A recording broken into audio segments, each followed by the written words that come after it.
On est en train de voir quelque chose qui, à mon avis, si on ne réagit pas fermement, c'est le grand basculement de notre société dans l'ultraviolence. En fait, on est en train de décrire une société qui ne s'habitue pas. C'est pas vrai, en fait, on ne s'y habitue pas parce que lorsqu'on est victime, on ne peut pas s'habituer à cette ultra-violence. Mais on est en train de voir que maintenant, dans les villes, dans celles qui étaient réputées calmes il y a quelques années, dans les campagnes aujourd'hui, une sorte d'ultra-violence se développe. Et si on ne réagit pas, j'ai beaucoup à craindre pour notre société. Moi, j'ai entendu des choses qui m'ont choqué. D'abord, bravo David Pujadas de donner la parole à des victimes, à des gens qui ont vécu dans leur chair ce qu'est l'insécurité, ce que sont les agressions au quotidien. Mais quand j'entends que s'il y avait eu 5 chauffeurs de bus qui étaient morts, on pourrait peut-être dire que notre société est en danger. Ben moi, j'ai beaucoup de mal à entendre ça et j'espère que Mme Monguillot s'est bouché les oreilles en entendant ça, parce que lorsqu'on perd son mari, on n'a pas besoin de perdre 4 collègues en plus pour avoir de la peine et pour considérer qu'il y a un problème dans notre société. J'ai entendu, monsieur, qu'il n'y avait pas de délinquants heureux. Mais ce que je sais, c'est qu'il y a des victimes qui, elles, sont toutes malheureuses. Il y a des victimes qui sont toutes brisées dans leur vie. Alors, les causes, la réalité m'oblige à dire qu'on les connaît. Pourquoi est-ce que notre société bascule dans cette ultra-violence? Bien sûr, il y a la culture de l'excuse permanente, on l'entend, c'est-à-dire cette culture qui fait que les coupables deviennent en fait des victimes. C'est-à-dire qu'on leur trouve toutes les circonstances atténuantes pour expliquer qu'ils n'avaient pas d'autre chemin, les pauvres petits, que de casser, brûler, broyer, abîmer. Vous savez, moi je suis député d'une ville qui est la ville de Denain, qui est catégorisée parmi les villes les plus pauvres de France. Je vis avec des habitants qui sont parmi les plus pauvres de France. Il y a de l'insécurité à Denain, évidemment. Mais quand j'entends que la pauvreté est le dénominateur commun ou unique, ou de toute façon c'est une logique que de sombrer dans la pauvreté, eh bien je pense à mes habitants de Denain et je leur dis chapeau, parce que toutes ces familles modestes qui tiennent bien leurs gamins, qui les élèvent parfaitement, qui les mettent sur le droit chemin, elles n'ont pas eu besoin d'entendre ce genre de justification, et quand elles entendent ça, elles doivent se dire bah, nous on en fait des efforts, et nous aussi on est pauvres, et nous aussi on en bave, et pourtant nos gamins ne sont pas délinquants. Donc il faut arrêter ça. Et puis évidemment la crise de l'autorité. Enfin, aujourd'hui, Julien Aubert, je rejoins son propos, parler d'autorité, c'est un gros mot. On a l'impression qu'il faut casser tous les cadres possibles et imaginables. Oui, monsieur Kassovitz, lorsque vous traitez sur Twitter et que vous êtes condamné parce que vous dites que les flics sont des bâtards, vous êtes une personnalité publique et vous faites basculer notre société dans cette défiance vis-à-vis des policiers qui sont là pour vous protéger, pour nous protéger. Vous nous dites tout à l'heure, dans le même propos, que vous êtes quelqu'un qui a réussi parce que vous habitez Vincennes, je reprends vos propos, et vous traitez quelqu'un qui vous protège, qui protège les Français, d'imbécile.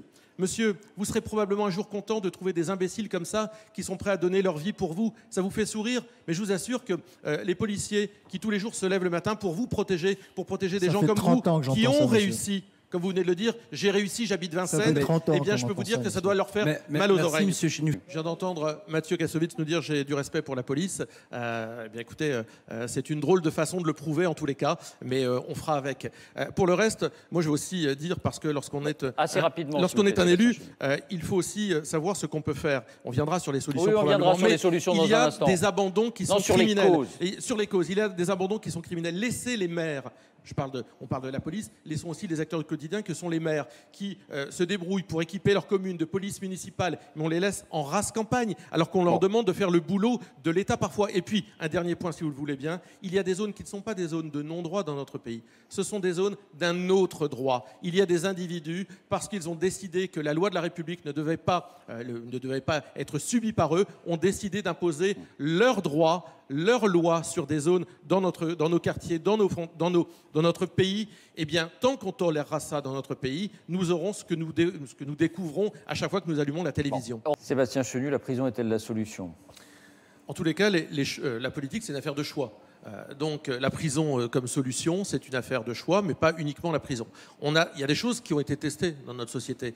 Ça fait 30 ans qu'on voit la délinquance et l'insécurité augmenter. Il y a des choses qui ont été testées. Il y a des choses, on est arrivé au bout du chemin. La politique de la ville, dans laquelle on dit ah bah c'est mal construit, ah bah les quartiers, etc. On a donné énormément d'argent public à un certain nombre de quartiers. Il y a plus d'argent public donné en Seine-Saint-Denis que dans mes coins du Nord déshérités. Et pourtant, il y a une délinquance endémique en Seine-Saint-Denis. Il y a d'autres choses dont on n'a pas parlé. Je vais terminer mon propos, je ne t'ai pas coupé, Corbière. Je vais terminer mon propos. Oui, mais c'est pas vrai. Il y a aussi une problématique qui n'a pas été abordée, à part vous, un instant, monsieur, c'est aussi la politique migratoire. On ne dit pas les choses, mais pourtant on peut les dire. Nous sommes entre adultes, nous avons les yeux ouverts. Il y a un certain nombre, 22% je crois, des détenus sont étrangers.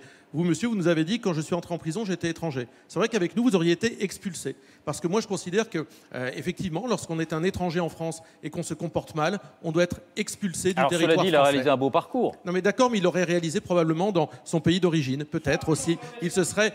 il serait... Pardon, monsieur ? Vous seriez revenu en tant que clandestin, ça valait le coup de vous expulser, oui. alors. Voilà. Et puis, il y a des choses, des leviers qu'on n'a pas activés.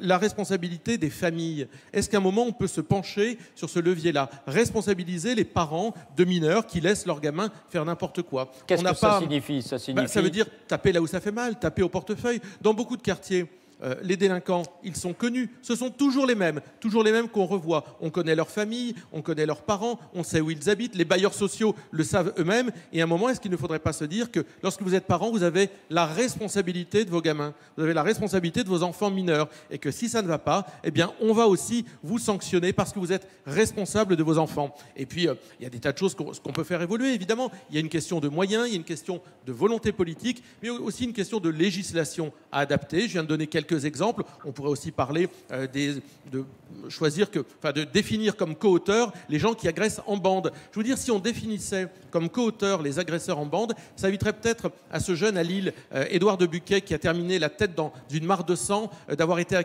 agressé par une quinzaine de délinquants, eh bien, de voir qu'il n'y a pas de poursuite, que l'affaire s'est terminée comme classée, parce qu'on n'a pas réussi à définir exactement qui lui avait cassé le crâne. Donc, il y a des choses à activer, des leviers à activer, des mesures législatives, au-delà même des moyens.